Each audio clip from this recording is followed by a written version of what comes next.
The bullet wasn't meant for her. Lena Brooks was filming street art under the rain when a man collapsed beside her. 2 shots in his chest. She froze, phone still recording. Tires screeched, and a car vanished into the alley. She dropped to her knees, pressing his wound. "Hey, stay with me." His lips trembled. "Don't let them find me." Then he went still. Sirens echoed through the storm. Paramedics pulled her away, questions flying. But Lena could only hear that voice. "Don't let them find me." The next morning, her footage was everywhere. Millions of views. Her name trending.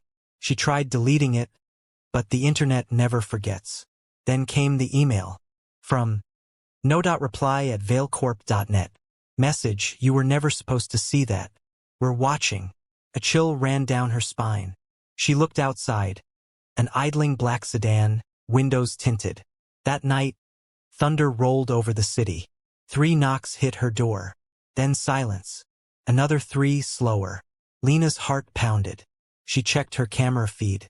A man stood barefoot in the rain, hospital gown soaked. It was him. The man from the alley. She cracked the door. "You're supposed to be dead." His voice was low. "I was. Until they changed their minds."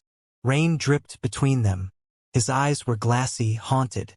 "You weren't supposed to help me," he said. "Now they think you know where it is." "Where what is?" "The recording. The real one." She shook her head. "I deleted it."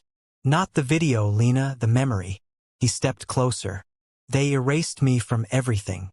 But you still remember. That's why they're coming." A flash of headlights cut across the room.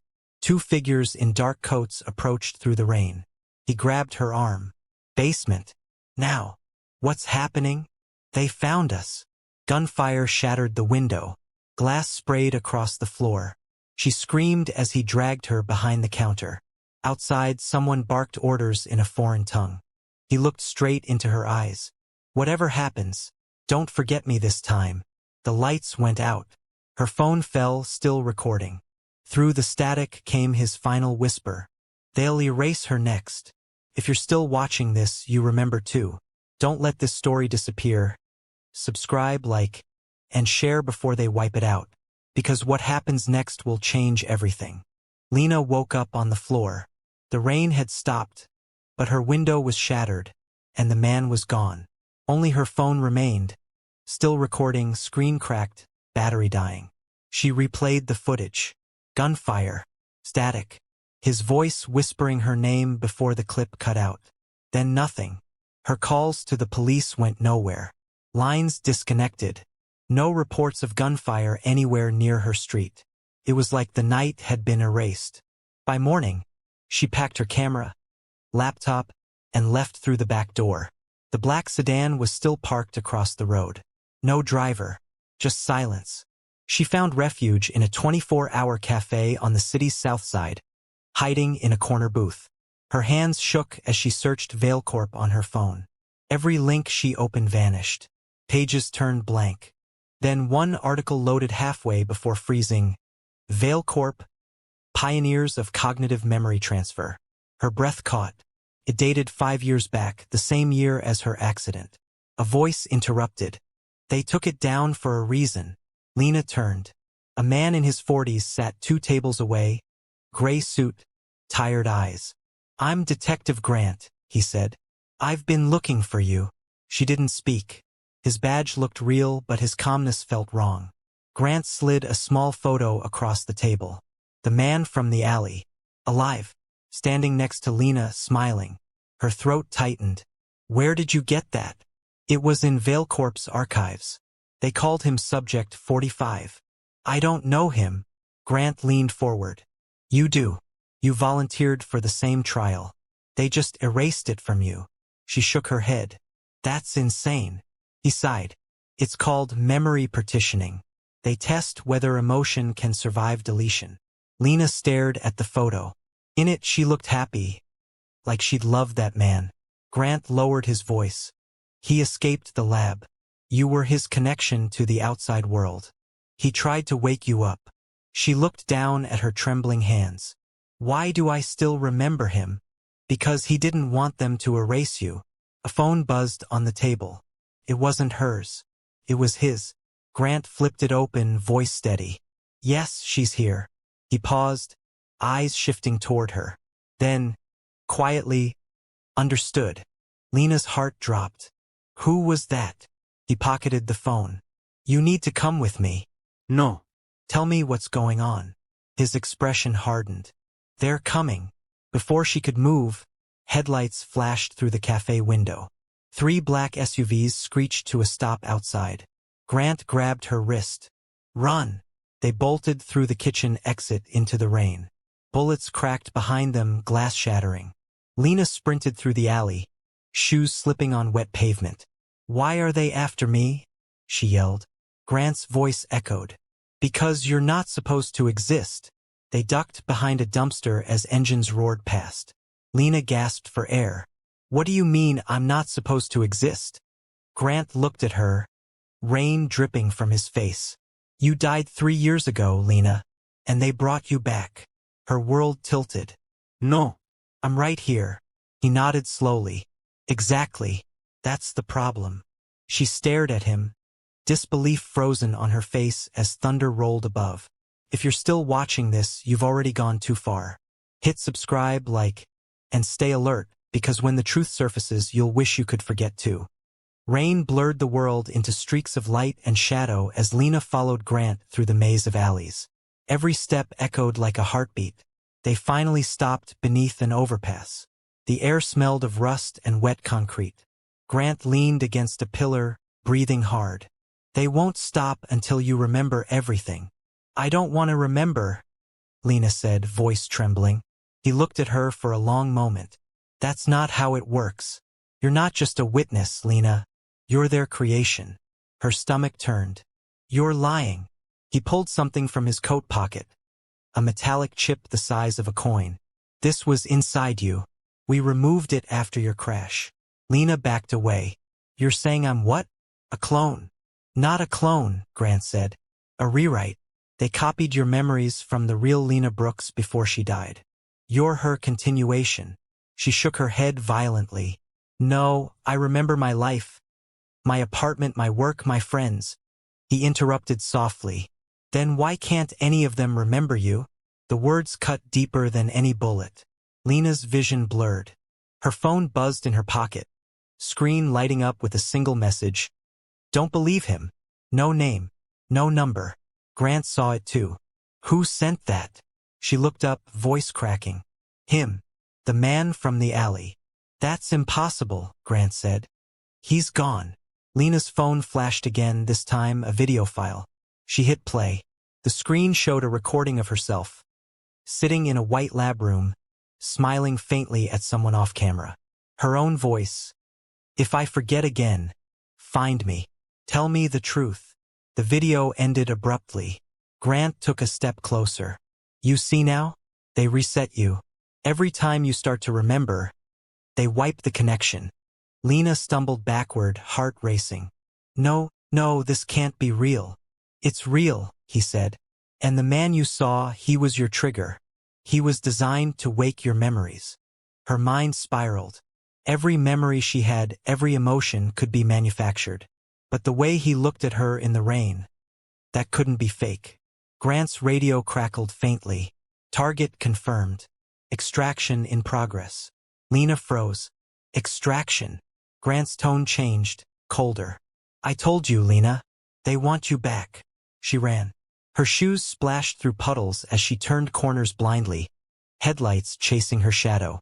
She ducked into an abandoned subway tunnel, chest heaving. The tunnels were quiet, too quiet. And then she heard it. Footsteps. She spun around. The man from the alley stood there, alive again, rain still dripping from his hair. Lena, he whispered. Don't listen to him. He's part of them. Tears welled in her eyes. You're supposed to be dead. I was, he said softly. Until you remembered me. Behind her, Grant's voice echoed down the tunnel. Step away from him. He's a construct. A memory designed to control you. She looked between them. Both faces familiar, both voices convincing. The man stepped closer. You know me. Feel it. They can fake everything but love. Grant raised his gun. He's not real, Lena. If you touch him, you reset again. Lena's pulse thundered. Rainwater dripped from the ceiling, each drop marking a second she didn't have. One truth, one lie. She reached out her hand. The screen fades to black just before she touches him. If you're still watching, you're part of the memory now. Like and subscribe before they wipe this from your feed, because what happens next will break everything she thought was real. Lena's fingertips brushed his hand, warm, trembling, alive. For 1 second, everything froze. The tunnel lights flickered, and her mind flooded with flashes she didn't recognize. A white room, a heartbeat monitor, her own voice saying, "Cycle 47 complete." She gasped and stumbled backward. The man caught her before she hit the ground. "Breathe," he whispered. "They're rewriting as we speak." Grant's voice echoed from behind them. "It's too late. She's sinking again." Pain sliced through her head. Her vision split, reality on one side, memory on the other. The man's face flickered, shifting between versions of himself. "Who are you?" she cried. His voice was calm, almost sad. "The part of you they couldn't delete." The air shimmered. The tunnel transformed into a sterile lab, walls humming with energy. Grant holstered his gun, suddenly wearing a white lab coat. Technicians moved behind the glass, watching. Lena turned, disoriented. "Where am I?" Grant smiled faintly. "You never left. You're still in the program." "No. I escaped. I remember." He shook his head. "Those memories were simulations. Each time you escape, we observe how long it takes before you come back." Lena's hands shook. "Why? Why do this to me?" "Because love," he said simply, "is the only emotion that breaks the code. And you keep falling in love with the same ghost." The man, her supposed savior, looked at her with sorrow. "That's what I am, Lena. A fragment they designed to test your heart." Tears blurred her eyes. "Then none of this is real?" "It's real to you," he whispered. "That's what makes it powerful." Sirens blared overhead. Red warning lights filled the room. A voice on the intercom. "Cycle unstable. Subject 48 reawakening." Grant turned sharply. "No! She's breaking containment." The walls cracked with light. Sparks exploded from the monitors. The man pulled Lena close, shielding her.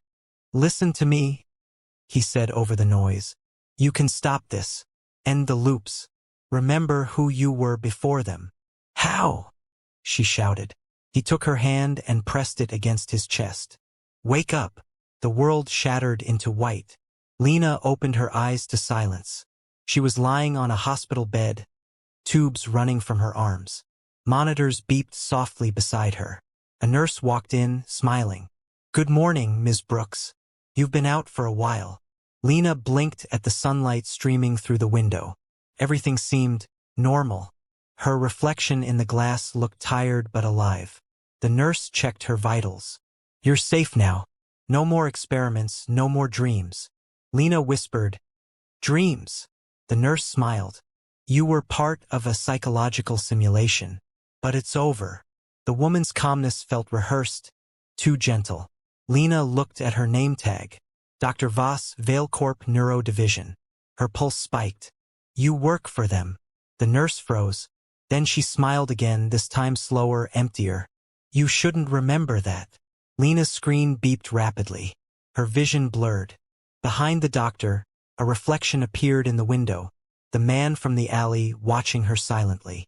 Dr. Voss turned toward the glass, but there was nothing there. Lena's voice cracked.